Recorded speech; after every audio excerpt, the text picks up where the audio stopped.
Defense Leo Cagdag ng DMW. Secretary Cagdag, sir, this is Aljo Bendijo ng RMN DZXL 558. Good morning po, Sec.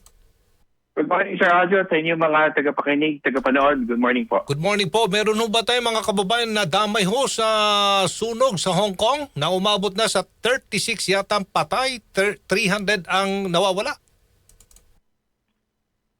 Yes, sa kanasamaang palad, may mga OFWs nga tayo doon sa 8-tower complex.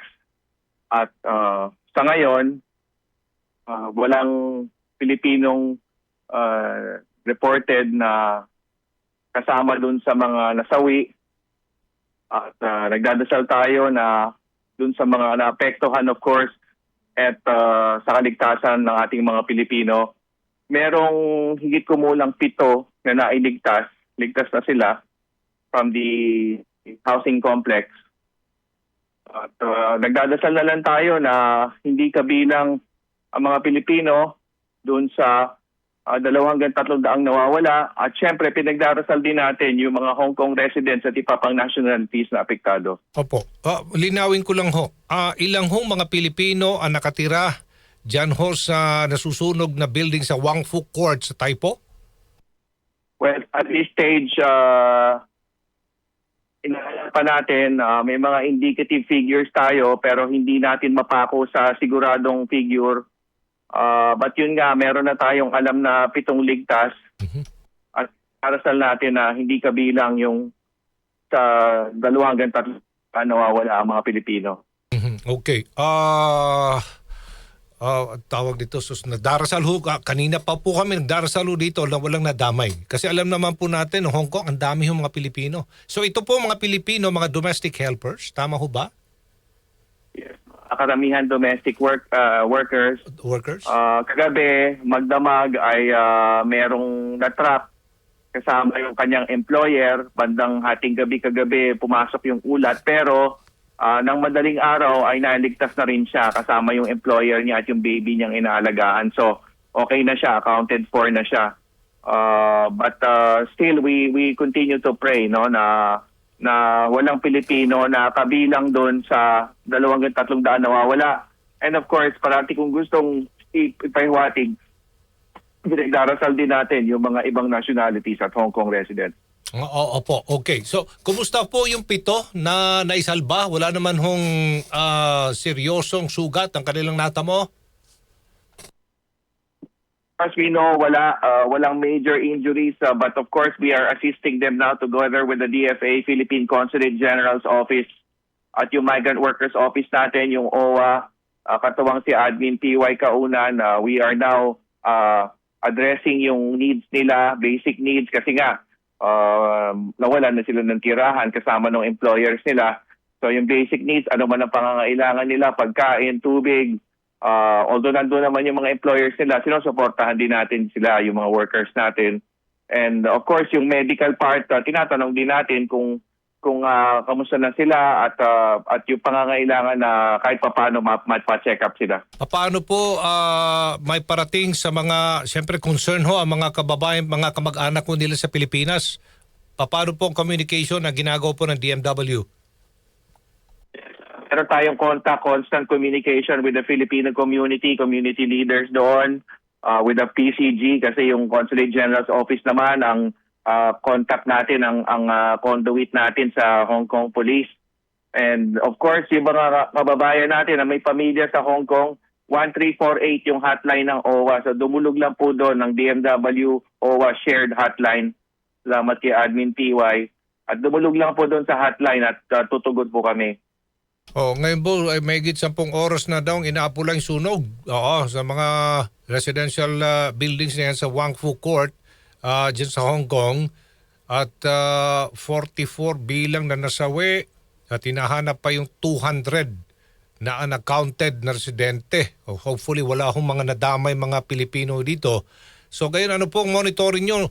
Hanggang ngayon malakas pa rin daw sunog? Ongoing pa ang sunog? Sa pagkaka-monitor natin, as of last night, may apoy pa. Pero as of this morning ay tila humina na yung apoy. But nevertheless, meron pa ring apoy na nakikita o natatanaw yung ating migrant workers office. Opo, pero handa po ang gobyerno natin, Secretary, ha? Sa mga tulong sa kasakali. Tayo nagdarasal na wala hong namatay na Pilipino dito sa nangyaring pinakamalalang insidente daw nangyari dyan sa Hong Kong. So handa ang ating pamahalaan na magbigay ng assistance sa ating mga kababayan po doon. Sec? Wala. Secretary? Hindi lang. Wala. Si Aljo Bendijo sa DCXL News. Secretary Kakdak? Wala. Wala. Sige. Hindi lang, ha? Si Aljo Bendijo sa DCXL News. Okay, sige. So, yun na nga't mahigit 10 oras nang inaapulang sunog sa ilang residential building. 7 na po ang naisalba. Ligtas na ang mga Pilipino. 7.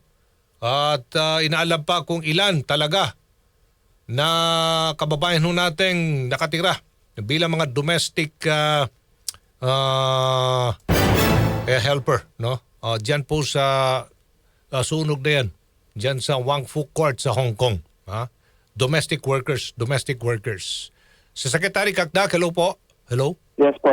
So, handang-handa ang gobyerno na tulungan, bigyan po ng assistance. Tayo nagdarasal na wala hong namatay. Pero nandyan po ang DMW na tugunan ng kanilang mga pangangailangan. Yes po. Yan naman po ang tagubilin ng ating mahal na Pangulo na siguraduhin na ligtas ang mga kababayan natin at yung mga panganib ay tulungan po natin. At sa mga pamilya ay alalayan din natin yung mga pamilyang dumudulog ng kanilang agam-agam at pag-aalala sa kanilang mahal sa buhay na OFWs. Okay, sige. Keep us posted po dito kasi nakasubaybay ho kami dito para alamin kung ilan talaga mga Pilipinong nakatira po dyan sa residential buildings na po niyan. At syempre, ulit po, ano po yung hotline number para po sa panawagan o mensahe po sa kanilang mga pamilya dito sa Pilipinas? 1348 po ang hotline, 1348 ang ating hotline. Opo, may iba po ako, Secretary.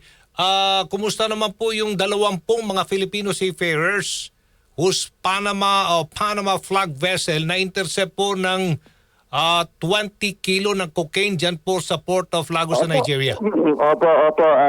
Sa ngayon po ay wala tayong migrant workers office doon pero andun ang ating embahada sa Abuja at si Ambassador Merce Melihor at merong legal assistance na nakaabang. Of course, ang mga tripulante ay nasa barko pa rin. Taong yung barko sa timog ng Nigeria sa puerto ng Lagos. At nandun pa yung mga tripulante currently on board nakadaong, no, while under investigation silang lahat at yung barko at yung kanilang well-being ay maayos naman. Nasa barko pa rin sila and they continue to serve while undergoing investigation and of course may legal assistance na nakaabang na tutulong sa kanila. Wala pa pong naaresto, walang legal charges na na-file? Wala. Opo, okay. Maraming salamat po, Secretary Hans Leo Kakdak ng DMW. Good morning po. Yes. Good morning! Thank you! Si Aljo Bendijo sa DCXL News.